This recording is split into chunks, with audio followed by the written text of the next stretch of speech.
The actual response by the Tesla lawyers to the case in Delaware. Yep.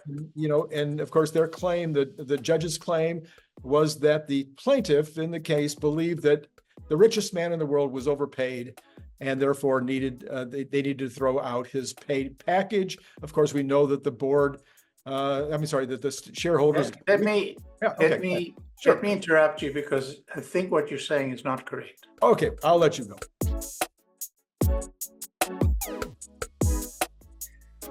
The judge did not say that.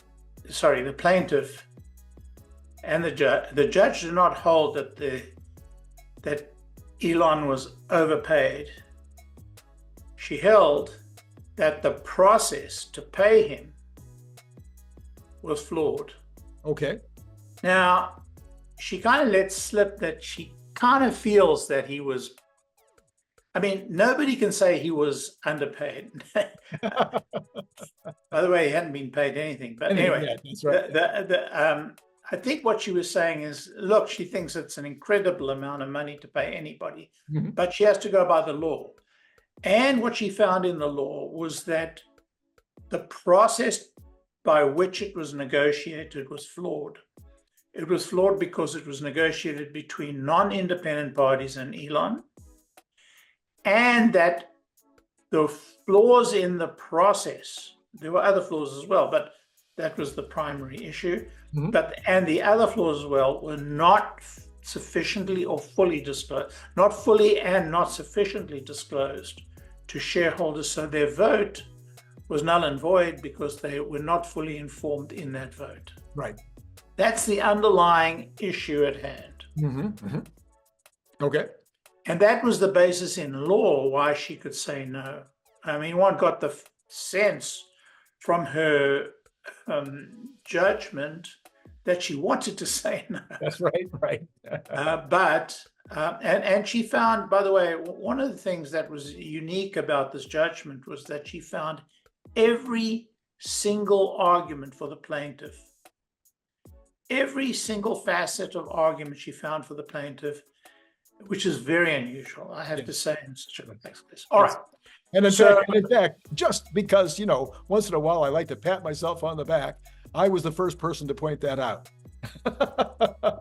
Well, we can argue that.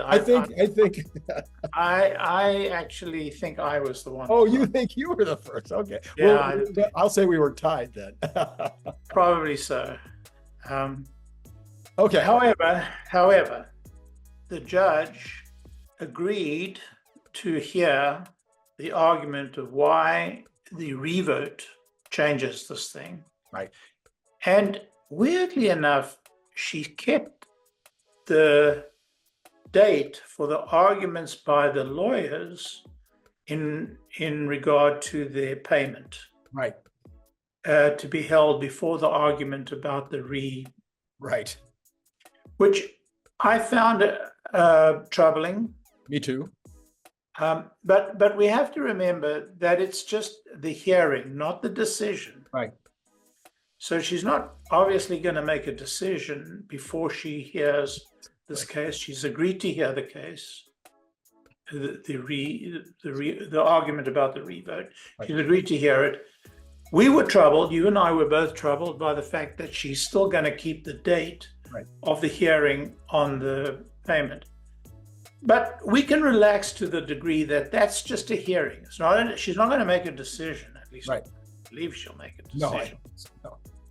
But I did read all 52 pages of the entire submission today, and I have some notes. Okay, and so this is the submission that the Tesla lawyers made. Correct. To support the fact that the revote should be the dispositive. It should be the thing that the judge should, or that the judge should pay attention to it in making a decision with regard to the compensation package. It shouldn't be dispositive, and she shouldn't pay attention. It should be determinative.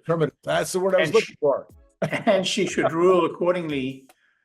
And the point about it is that, the 13,400 words of this 52-page document, which is a quarter of the size, by the way, of the judgment, It is very strong.